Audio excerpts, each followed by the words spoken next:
कि माई गईले को ना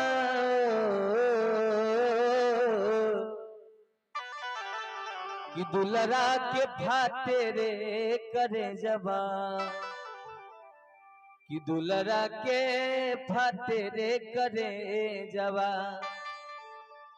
अखिया से झारे ललो दुलरा के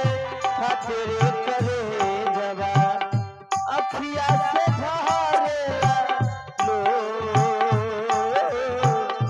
दुलरा के फाते रे करे जबा अखिया से झारे ललो दुलरा के फाते रे करे जबा अखिया से झारे ललो दुलरा के फाते रे करे जबा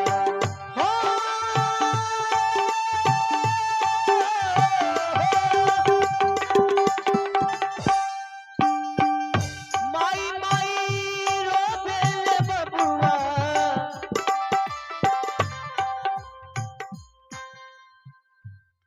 और ये हैं श्रीमान रतन ठाकुर, इनके सौजन्य से ये 21 रुपए का दान आया है। भगवान आप पर कृपा बनाए,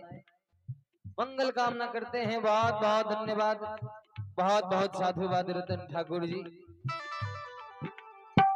माई माई रोबेले बबुआ माई गईले को ना